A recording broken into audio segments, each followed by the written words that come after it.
자, 이어서 정치권 소식 계속 이어갑니다. 더불어민주당 전 법률위 부위원장 장유미 변호사, 국민의힘 대변인 강전의 변호사와 함께합니다. 어서 오십시오. 네, 안녕하세요. 네, 안녕하십니까. 앞선 KBS 의뢰로 한국리서치가 실시한 여론조사부터 살펴보고 시작하겠습니다. 이재명 후보 49, 김문수 후보 34, 이준석 후보 8%로 나타났고요. 지난 조사와 비교했을 때 이재명, 김문수 후보 모두 3%포인트가 올랐습니다. 두 후보 격차 역시 15%포인트로 동일하고요. 이 여론조사는 앞서 말씀드린 것과 같이 18세 이상 남녀 3,000명을 대상으로 22일까지 진행이 됐습니다. 자, 이어서 그제 발표된 리얼미터 조사도 살펴보겠습니다. 이재명 46.6, 김문수 37.6, 이준석 10.4, 권영국 1.6. 이 조사는요, 14일부터 16일 사이에 실시된 조사고요. 이재명, 김문수 두 후보의 격차는 14.6%포인트. 그제 발표된 조사에서 두 후보의 격차는 9%포인트로 한 자릿수가 됐습니다. 자, 에너지경제신문 의뢰로 리얼미터가 조사한 내용이고요. 만 18세 이상 남녀 1,009명을 대상으로 22일부터 23일까지 무선 ARS 방식으로 조사를 진행했습니다. 중앙선거 여론조사심의위원회 홈페이지를 참조하시면 되겠습니다. 자, 강전의 대변인님, 네. 지금 지지율 격차가 두 자릿수에서 한 자릿수로 네. 어떤 의미부여를 하시겠습니까? 일단 KBS 여론조사는 조금 다르게 나왔습니다만 다른 여론조사들 같은 경우에는 한 일주일 사이에 김문수 후보가 많이 상승하는 모습들을 보였고 또 이재명 후보 같은 경우는 약간 하락하는 듯한 모습들을 보이고 있습니다. 이것은 저희 국민의 입장에서는 기존 지지층들은 이제 결집이 되었다라고 생각을 하고 중도층 소구가 시작된 시점이 되었다라고 생각을 하는데요. 일단 윤석열 전 대통령이 탈당을 함으로써 저희가 조금 더 중도 확장적인 메시지들이 나갈 수 있었던 부분들이 있었고 김문수 후보 스스로도 비상계엄에 대해서 두 차례 사과를 했었고요. 또 여론조사는 이제 아직 반영되지 않았겠습니다만 당무 개입을 금지한다라든지 윤석열 전 대통령과 단절하겠다라는 메시지들이 지금 계속 나가고 있는 부분들이 상승의 동력이 되고 있지 않나 싶습니다. 반면 이재명 대표 같은 경우에는 준비된 대통령 후보다라는 이미지들을 계속 보여주고 있었는데 토론 과정에서 좀 구체적인 이야기들을 못하는 부분들이 있었고 그리고 문제는 이재명 대표의 개인적인 사법 리스크를 넘어서서 민주당이 폭주하고 있는 모습들이 계속되고 있다는 것이죠. 그런데 그동안에 법안을 개정을 한다든지 이런 것들을 넘어서서 최근에는 커피 원가 120원 논란 그리고 호텔 경제론이라든지 또 최근에는 거북선 웨이브파크 논란들이 있는데 이런 것들이 어떻게 보면 국민들께서 조금 의아하게 생각을 하시니까 사과를 하고 넘어갈 수 있는 부분들이거든요. 그런데 이재명 대표도 계속적으로 거기에 대해서 강압적인 자세들을 하고 이해하지 못하면 바보다라고 이야기를 하면서 이해하지 못하고 있는 국민들을 굉장히 낮게 보는 이런 표현들도 있고 민주당도 너무 강성 모습들을 보이고 있어요. 이러한 과정에서 오히려 중도 지지층들이 이재명 대표에게선 이탈을 하고 있는 것이 아닌가라고 생각합니다. 지지층이 이미 결집을 했고 중도층의 소구를 점점점 하고 있다는 평가였고요. 이재명 후보 지지율이 3.6%포인트 소폭 하락한 원인은 어디에 있다고 보십니까? 일단 이게 전체적인 추세로 봤을 때 그렇다면 짚어주신 대로 중도층이 이탈하는 현상으로까지 점검할 수, 진단할 수 있을 것인지 좀 동의하기는 어렵습니다. 기본적으로 민주당에서는 이미 중도 보수 깃발을 들었을 때 외연 확장과 관련해서 지지층들은 결집을 할 만큼 했던 상황이 있었던 것 같습니다. 먼저 선행적으로. 근데 국민의힘은 후보를 뽑고도 컨벤션 효과를 전혀 못 누렸죠. 너무너무 무리하게 한덕수 후보로 교체하려고 했거든요. 그러면서 지지층들도 여론조사가 진행될 때 답변하기를 좀 주저하고 적극적으로 나서지 못했던 부분이 있습니다. 그렇지만 대한민국 대선 역대 거의 모든 조사에서 양 지지층은 선거가 임박할수록 대단히 결집합니다. 그 결집이 비교적 국민의힘은 늦게 좀 따라잡는 형국으로 드러나고 있다. 그렇다면 기본적으로 대선에서 승부를 가르는 건 당연하지만 중도층 마음을 누가 잡느냐일 겁니다. 그렇다면 국민의힘이 중도층 소구력까지 중도 중도층 확장력까지 지금 김문수라는 후보가 보여주고 있느냐? 전혀 그렇지 않습니다. 윤석열 전 대통령이 부정선거 관련한 영화를 봐도 선관위가 오히려 해명을 해야 된다라고 이야기를 합니다. 본인이 후보로 뽑혔을 때 첫 일성이 사전선거, 사전투표를 없애겠다라고 이야기한 거예요. 과거에 갇혀 있습니다. 중도층이 여기에 환호하고 박수칠 리가 없습니다. 왜? 부정선거라는 사실상의 망상에 기대서 사실 조기 대선이 치러지는 겁니다. 대통령이 탄핵되는 이런 헌정사의 두 번째 역사가 보수정당에 의해서 다시금 재현된 겁니다. 예. 그런데 그 부분에 대해서 함구하고 침묵하고 제대로 반성하지 않으면서 중도층의 마음을 어떻게 얻겠습니까? 그러니까 아마 이 결집의 속도차와 관련해서 이런 여론조사 지표가 나온다고 생각합니다. 예, 이재명 후보의 3.6% 하락은 리얼미터 그리고 KBS와 리얼미터가 각각 상이합니다. 오른 여론조사도 있고 내린 여론조사도 있다는 점 다시 한번 말씀드립니다. 자, 공식 선거운동 기간도 일주일 정도 남았습니다. 이재명, 김문수 두 후보는 모두 이 수도권을 돌면서 지지자를 만났고요. 이준석 후보는 방송기자클럽 초청 토론회를 가졌습니다. 권영국 후보는 오늘 5개 노동단체와 또 정책 협약식을 가졌습니다. 자, 어제 이재명 후보는요, 후보로 선출된 이후에 처음으로 기자간담회를 가졌는데 여기서 어떤 발언을 했는지 추려서 듣고 오겠습니다. 당면한 일만 하기에도 너무 시간이 부족하고 성과를 내기가 만만치 않은데 보복은 보복을 부리지 않습니까? 정치 보복인 이런 걸 가지고 유치하게 의심하고 자기가 그랬으니까 다른 사람도 그럴 거다라고 걱정하지 말기를 진심으로 바랍니다.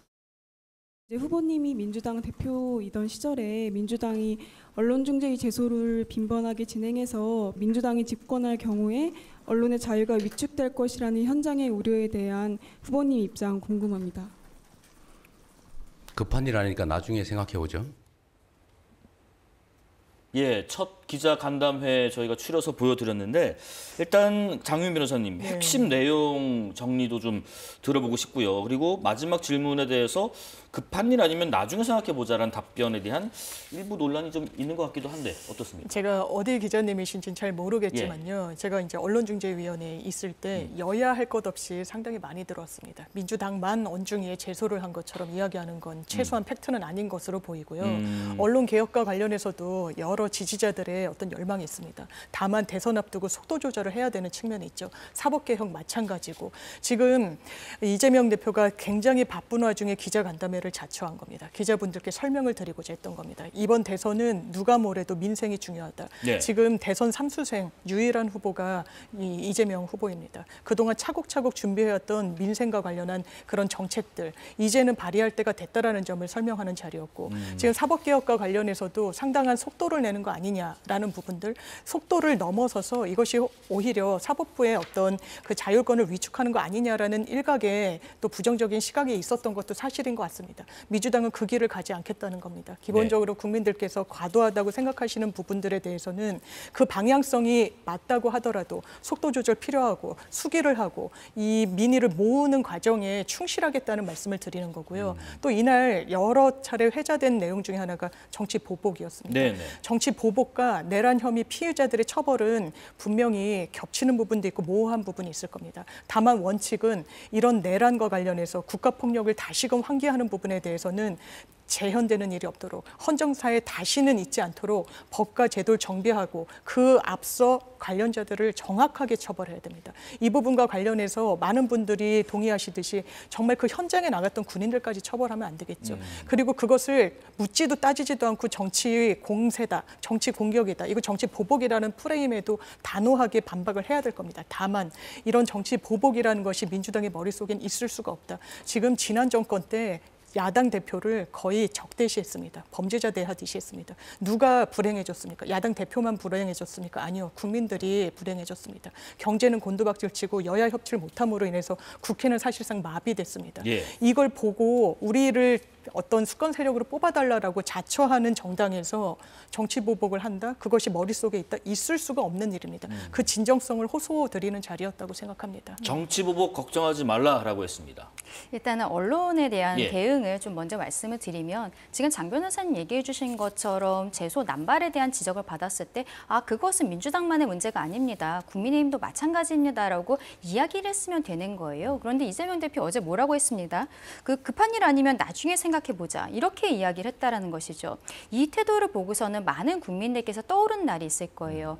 경기도지사로 본인이 선거에서 당선이 된 날이었었는데 그때 생방송으로 기자가 질문을 하니까 예의가 없어라고 이야기를 했다는 거죠. 그동안에 언론을 대하는 태도들이 좀 문제가 있다라고 생각을 했기 때문에 기자가 이런 질문을 한 것이 아닌가 그 부분을 먼저 짚고 싶습니다. 네네. 정치보복과 관련해서는 이재명 대표는 내란 종식은 해야 되지만 정치보복은 하지 않겠다라고 이야기를 하고 있는데요. 이재명 대표의 진정성에 대해서는 많은 국민들께서 늘 좀 믿을 수 없다라는 생각들을 갖고 계신다고 생각합니다. 왜냐하면 행동과 말이 다른 부분들이 있는데 이러한 정치보복을 그러면 자기가 하지 않는다라고 한다면 작년 총선 과정에서 비명 행사 공천은 그럼 왜 있었던 것입니까? 그동안에 문재인 정부 때 계셨던 분들이라든지 친문 세력들이 알 수 없는 이유로 하위 10%, 하위 20%를 받으면서 공천에서 대거 탈락을 했어요. 그러면서 원외에 있었던 본인을 지지해주는 더민주혁신회 여기에서는 무려 31명이 원내로 진입을 했습니다. 예. 이게 친명 횡재의 공천이었다라고 이야기를 하고 있는 것이죠. 바로 그런 부분에 대해서 지금까지 적극적인 해명이라든지 설명조차 없고 극단적으로 보았을 때는 이낙연 전 대표가 지금 민주당으로 돌아오지 못하고 있잖아요. 이번 대선 과정에 있어서도 어떻게 보면은 총괄선대위원장으로서 가장 앞장서서 나서야 되실 분이라고 생각을 하는데 지난 대선 과정에 있어서 이재명 대표에 대한 사법 리스크 이런 것들을 제기했다는 이유로 어떻게 보면 당에서 거의 축출이 되었다라고 저는 생각을 하거든요. 네네. 이러한 본인이 당 안에 있었던 인물들조차 껴안지 못하고 보복으로 보이는 당으로 밀어내는 모습들이 있었는데 뭐 내란 종식하겠다면서 정치 보복하지 않겠다는 것에 대해 이 당 밖의 세력에게 어떻게 대할 것인지는 이 지금까지의 태도를 보면 좀 예상할 수 있지 않을까라고 생각합니다. 네, 김문수 후보는요 주말 사이에 어떤 활동을 했을까요? 보수 집토끼 잡기 사활을 걸었습니다. 저는 박근혜 대통령 명예가 반드시 회복될 것이라고 봅니다. 그분은 절대로 뭐 뇌물을 먹거나 또 누구처럼 자기가 총각이라고 거짓말 시키거나 이런 엉터리가 아닙니다. 대구에 어떻게 내려가 계시는데 늘 제가 가슴이 아프고 정말 우리 정치에서는 더 억울한 일이 있어서 안 된다. 박근혜 전 대통령을 만나서 도움을 요청했습니다. 박 전 대통령은 김 후보에게 하나가 되는 게 중요하다는 메시지를 전달한 것으로 보이는데 보수 결집에 좀 도움이 된다는 판단일까요? 아까 이미 지지층은 결집을 했고 이제 중도층을 좀 소구할 차례다라고 하셨는데요. 그렇죠. 그런데 김문수 후보 예. 같은 경우에는 경선을 할 때 8명 중에 1명이었을 때는 어떻게 보면은 가장 강성으로 분류됐었던 분이거든요. 그런데 이렇게 당의 후보로서 한 명의 얼굴이 되었을 때는 어떻게 보면 약간의 스탠스가 바뀐 부분들이 있습니다. 비상계엄에 대해서는 그동안에 본인은 반대했을 것이다라고 이야기를 했지만 본격적으로 2차례에 걸쳐서 사과 메시지가 나간 부분들이 있고 앞서 말씀드린 것처럼 당헌 자체에 이런 탄핵으로 인해서 반성하는 모습들을 아예 넣겠다, 선언하겠다라고 이야기를 하고 있는 것이거든요. 여기에 대해서 민주당에서는 이미 늦은 것이 아니냐라고도 지적하고 있습니다만 저희 당 입장에서는 이번 대선에서 중도 소구력 이런 것도 중요하지만 앞으로 보수가 어떻게 쇄신할 것인지 국민들께 보여드리는 선언적인 의미가 있기 때문에 늦던 빠르던 간에 반드시 해야 되는 부분이었다라고 생각을 합니다. 근데 김문수 후보가 이렇게 중도 확장적인 메시지를 냈을 때 기존의 김문수 후보를 지지했었던 강성 지지층들 같은 경우에는 살짝 좀 실망하시는 분들도 계실 수 있다고 저는 생각을 하거든요. 네네. 그렇기 때문에 후보 스스로는 중도 소구적인 메시지들을 내고 그러면서도 박근혜 전 대통령을 예방함으로써 기존 지지층들을 함께 하겠다라는 그런 이미지를 만들고 있는 것이 아닌가라고 생각을 합니다. 저희는 왜냐하면은 앞으로 이준석 후보와의 단일화가 굉장히 중요한 이슈고 이준석 후보가 만약에 저희 당으로 들어오게 하려면 저희가 공간을 마련해 줘야 돼요. 비상계엄에 대해서는 사과 메시지가 정확하게 나갔습니다만 아직 김문수 후보의 입으로서 윤석열 전 대통령에 대해서 명확한, 명징한 메시지가 나오지는 않은 부분들이 사실이거든요. 그러한 과정 가운데 어쨌든 강성 지지층들을 저희가 함께하기 위해서는 박근혜 전 대통령이 반드시 필요했었다라고 생각합니다. 김문수 후보가 뭐 사전투표에 대한 입장도 좀 달라진 것 같고 또 수직적인 당정 관계를 개선하겠다라는 어떤 계획도 발표했는데 이런 주말 사이 메시지들 장윤 변호사님은 어떻게 보셨습니까? 반쪽짜리라고 생각합니다. 반쪽이요? 기본적으로 당무 개입을 차단하겠다. 대통령이 공천이나 여러 당무에 개입하는 것을 원천적으로 막겠다라고 이야기하는 이유가 어디 있습니까? 윤석열 전 대통령 국민들 앞에서 거짓말했습니다. 나는 그 당시에 공관위원장이 누군지도 모른다 그랬어요. 너무 바빠서. 바로 육성이 공개됐습니다. 김영선이를 해주라고 했는데 말을 안 듣네 당에서라고 이야기했어요. 그렇다면 여태까지 당무 개입 차단도 못했던 진영과 정당에서 앞으로 뭘 근거로 국민들께 본인들을 믿고 당무 개입 없을 거라고 표를 달라고 이야기할 수 있습니까? 정말 진정성을 갖기 위해서는요. 반쪽짜리의 마지막을 절반을 메우기 위해서는 윤석열 대통령에 대해서 그리고 김건희 여사도 여기에 관여돼 있다는 부분이 있지 않습니까? 똑같이 육성이 나왔습니다. 본인과 관련해서 당선인한테 이야기했으니까 앞으로는 문제 없을 거라고. 이런 부분과 관련해서 처벌하라고 수사하라고 대선 스케줄과 관계없이 정확한 처벌과 수사가 있어야 된다라고 말을 해야 진정성이 있는 겁니다. 그런 거 없이 그냥 유야무야 대통령에 대해서는 그 뜻을 받들어서 선거운동을 하겠다고 하는 김문수 후보가 당무 개입, 윤석열 전 대통령에 대한 반성적 고려로 앞으로 잘하겠다? 이거는 그냥 모순이라고 보이고요. 국민들 앞에서 어떻게 이렇게 본인을 믿어달라고 자신감 있게 이야기하는 건지 구체적인 플랜 없이 이야기하는 것 대단히 허구적이다. 이렇게 생각합니다. 자, 이런 가운데요. 더불어민주당 선거대책위원회는 비법조인 대법관 임명 법안과 대법관 100명 확대 법안을 철회하기로 결정을 했습니다.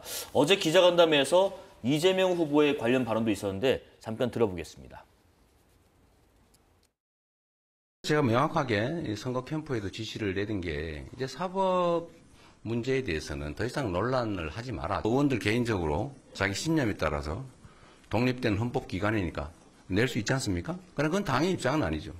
그런데 또 그런 오해를 불러서 대법관을 비법조인 대법관을 확 늘리는 거냐. 그래서 제가 공식적으로 입장을 한번 낸 거예요. 저도 법조인이지만 비법률과 이게 대법관의 문호를 개방하는 문제는 그렇게 쉽게 얘기할 수 있는 게 아니다. 기본적으로는 지금 상태로 그렇게 결정하기 어렵다.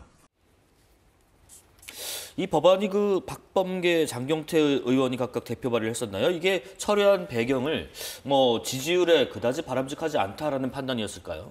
그렇죠. 앞서 제가 지지율이 이재명 대표가 좀 낮아지는 추세에 대해서 해석을 했을 때 강압적인 모습들이 국민들로 하여금 중도층으로 하여금 어떤 거부 반응이 있지 않았을까라고 말씀을 드렸었는데요. 이런 강압적인 모습에 있어서 가장 대표적인 것이 사법부에 대한 압박을 하는 모습이라고 생각을 합니다. 결과적으로는 대법원에서 이재명 대표에 대해서 파기환송 결정을 내리니까 거기에 대해 뭐 청문회도 개최를 했었고 지금 특검 이야기들도 계속 나오고 있잖아요. 당시에는 심지어 고등법원 판사들이 갑작스럽게 결정을 내릴 수 있다라는 이유로 선제적으로 탄핵을 하자 이러한 이야기까지 나온 바가 있습니다. 이러한 것들이 그동안에 어떻게 보면은 비상계엄이란 잘못된 수단을 선택을 했지만 윤석열 전 대통령의 파면 결정을 받는 그 내용에 있어서 민주당의 전행에 대해서 헌법재판소가 분명히 짚은 부분들이 있었고 그것을 탄핵 과정에서 국민들께서 다시 한번 상기를 하셨기 때문에 탄핵 과정에서 오히려 저희 국민의힘 지지율이 굉장히 올라가는 추세를 보였다고 생각하거든요. 당시에는 국민의힘이 전혀 잘했다고 생각하지 않습니다. 민주당이 잘못했던 거예요. 근데 최근에 보여주고 있는 민주당의 모습이 그때의 모습에 있어서 반성하는 모습은 전혀 없고 전행에 대해서 사과하지 않고 오히려 더 강성으로서 사법부를 압박하는 것으로 보이는데 지금 대법관이 14명이란 말이죠. 근데 극단적으로 장경태 의원 같은 경우는 100명으로 늘리자라고 이야기를 하고 박범계 의원은 30명으로 늘리자라고 이야기를 하면서 대법관의 자격을 어떠한 법조인이 아닌 사람들도 들어갈 수 있도록 하겠다라는 거예요. 근데 1심과 2심은 사실심이기 때문에 또 그렇다고 해도 법률심이거든요, 대법원은. 그래서 이재명 대표의 사건이 법률심이어서 심리가 2차례 하고서 선고가 난 것이 크게 이상한 것은 아니다라고 늘 말씀을 드렸었는데 이러한 형태로 했을 때는 극단적으로 뭐 시민사회 단체라든지 김어준 씨, 유시민 씨 이런 사람들이 대법관이 되는 것이 아니냐. 국민들께서 두려움을 가질 수밖에 없는 거예요. 이재명 대표가 이러한 당의 모습에 대해서 당이 알아서 할 것이다. 네. 국민의 뜻에 따라서 당이 알아서 할 것이다라는 형태로 본인은 약간 뒤로 빠진 듯한 이미지들을 계속 만들었는데 이게 어떠한 역효과들이 나오다 보니까 오히려 본인은 당의 폭주를 막는 것처럼 이미지 메이킹을 하고 있는 것이 아닌가. 이것은 결과적으로 민주당이 간을 보고 있는 것이다라고 생각을 합니다. 당의 폭주를 좀 막는 이미지 메이킹 말씀하셨는데 국민의힘에서는 그럽니다. 당선되면은 다시 발의가 될 거예요. 네, 이건 무책임한 기대감을 표하는 거라고 생각합니다. 그리고 기본적으로 아마 그런 것 같습니다. 사법 개혁에 대해서는 저는 어느 정도 많은 시민들이 이게 이미 30년 전부터 논의가 됐던 사안이에요. 저희가 실무를 하면 대법원 가면 민사 사건은요 거의 태반이 심리 불속행 기각 들여다보지도 않고 그냥 기각을 시켜버립니다. 형사도 기각 비율이 높죠. 그리고 대법원은 이렇게 이야기를 합니다. 원래 관행상 대법원은 기록을 다 보지 않는다. 아니요, 본인의 인생과 재산과 많은 시간 비용을 들여서 재판 3심까지 가는 겁니다. 어떻게 국민들께 그런 무책임한 이야기를 합니까? 이런 부분과 관련해서 법관 증언은 필요하지만 지금 100명이 될지 이 부분이 30명이 될지 수기가 없었습니다. 이 부분에 대해서는 속도 조절을 하고 국민들의 총의를 모아낼 필요가 있는 거죠. 이게 수권 정당을 자임한다면 책임감 있게 국정을 운영한다면 견제해야 될 태도이기 때문에 속도만 내는 방향으로 이게 맞으니까 우리는 끝까지 가겠다 이런 태도를 이제 버리겠다라는 겁니다. 아마 박범계 의원이 발의한 부분은 국민의힘에서 이야기하는 것처럼 방송인이 작가가 대법관이 될 수 없습니다. 그 법문에 따르더라도 법조의 경력이 있어야 되고 전문성이 있어야 돼요. 이게 아마 일본의 입법례를 차용한 걸로 보입니다. 일본에는 대법관이 15명이 있습니다.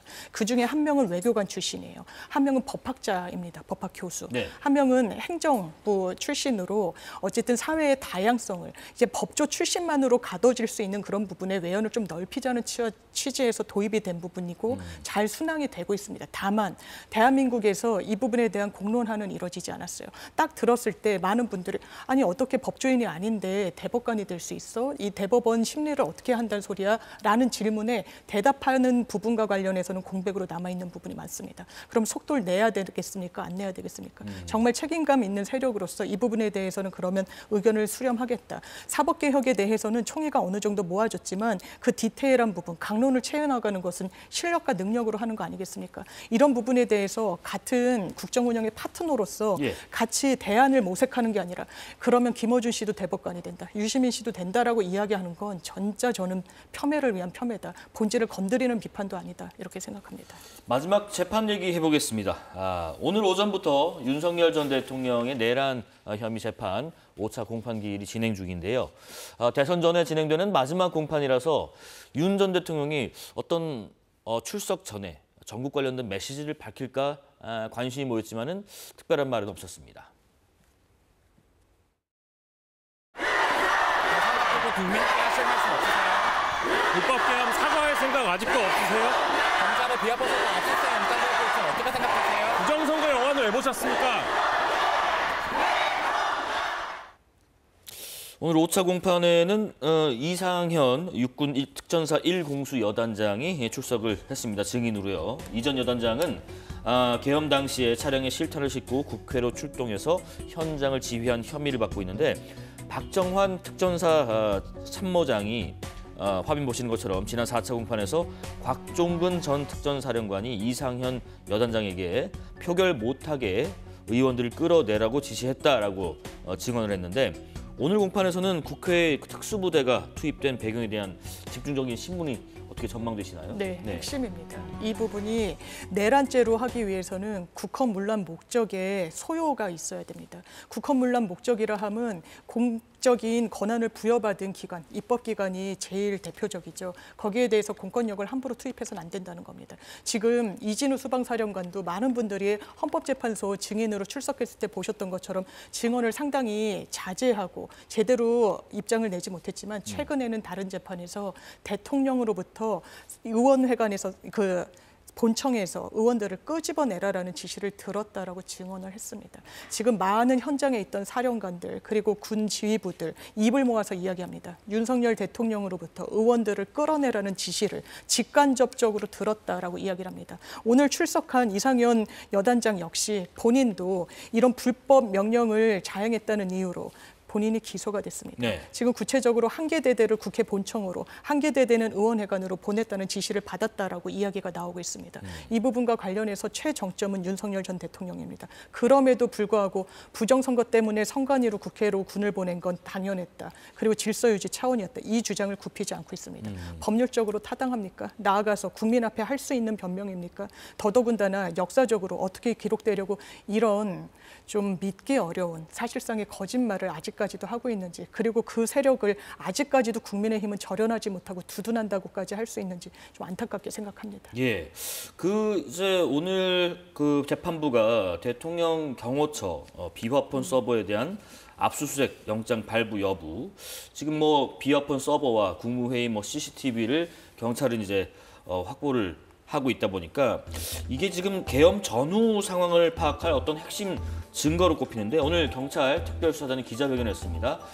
윤석열 전 대통령과 홍장원 전 국정원 차장, 김봉식 전 서울경찰청장의 비화폰 정보가 원격으로 삭제된 정황을 확인해서 증거인멸 혐의로 수사를 개시했다라고 그렇게 했는데, 강 변호사님, 그러면 누군가 의도를 가지고 이걸 삭제했다고 봐야 할까요? 그렇죠. 경찰 입장에서는 이게 원래 이틀에 한 번 정도씩 삭제가 되는데 포렌식을 해보다 보니까 이게 인위적으로 삭제가 된 것 같다라고 판단을 한 것으로 보입니다. 지금으로서는 누가 했는지 정확히는 알지 못하지만 경호처가 했을 것으로 추측이 된다라고 이야기를 하고 있거든요. 네. 그렇기 때문에 증거인멸 혐의로서 별건의 수사를 다시 시작을 하겠다라고 하는 것입니다.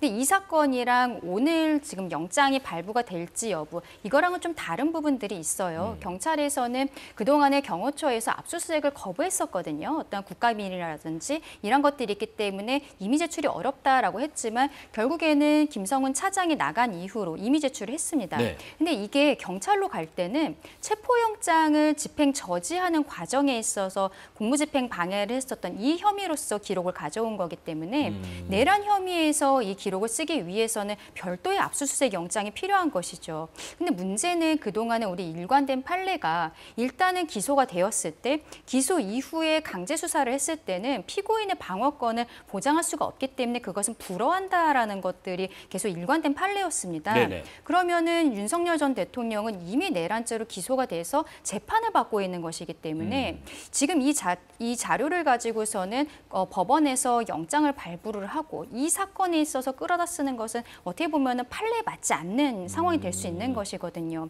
그렇기 때문에 지기현 판사가 지금까지 영장에 대해서 발부하는지 안 하는지 결정을 내리지 않았고, 검찰에서 그렇기 때문에 지금 영장의 촉구 의견서 이것을 제출했었던 거예요. 네. 근데 말씀드린 것처럼 기존의 판례가 있습니다만 만약에 여기에 대해 지기현 판사가 원칙대로 이것은 받지 않겠다라고 했을 때는 민주당 측에서는 지금 이야기하고 있는 술자리 논란이라든지 이런 것들을 넘어서서 이러한 지기현 판사 개인에 대한 법관 탄핵, 여기 절차에 들어가게 되지 않을까라고도 생각합니다. 네, 한 1분 남았네요. 짧게 의견 들어보고 마무리하겠습니다. 예, 기본적으로 윤석열 전 대통령이 지금 기소된 부분은 내란죄와 또 직권남용 권리행사 방해죄입니다. 예. 지금 비화폰 서버를 임의적으로 삭제 지시를 내렸다고 가장 강력하게 추정되는 건 당연하지만 대통령입니다. 계엄이 있었던 사흘 뒤에 이걸 원격으로 다 지우라는 지시가 있었다는 겁니다. 그 통화 대상자는 본인이 경질을 했던, 그리고 매우 내밀한 지시를 내렸던 홍장원 1차장입니다. 그리고 전 서울경찰청장이고요. 이 부분과 관련해서 임의로 그냥 중간 간부급이 경호처에서 자체적으로 이 부분을 지우라고 할 수 있을까요? 아니요. 그냥 합리적으로 생각했을 땐 윤석열 전 대통령. 이 부분이 별건 수사로 제어되는 건 아닙니다. 별건 수사라도 이미 기소된 것과 죄명이 다르기 때문에 기소는 가능해 보이고 아마 이 건으로 추가 영장 청구도 가능할 겁니다. 증거인멸은 영장 청구가 됐을 때 발부가 될 가장 주요한 사유라는 점 아울러 말씀드립니다. 예, 영장 발부 여부 지켜보겠습니다. 정치권 소식, 더불어민주당 전 법률위 부위원장 장윤미 변호사, 국민의힘 대변인 강전애 변호사와 함께했습니다. 고맙습니다. 감사합니다. 자, 오늘부터 나흘 동안은 원양어선 등 배 454척에 승선한 유권자 3천여 명에 대한 선상투표가 진행됩니다. 사실상 1차 본투표라고 불리는 사전투표도 사흘 앞으로 다가왔습니다. 여전히 지지 후보 의견 표시를 유보하거나 없다고 답하는 비율이 적지 않은데요. 공약집조차 나오지 않은 사실을 비판하면서도 내 선택이 모여서 미래를 만든다는 것을 염두에 두고 제한된 정보라도 살피는 숙고의 시간을 가져보면 좋겠습니다. 5월 26일 월요일 사사건건 여기까지입니다. 시청해주신 여러분 고맙습니다.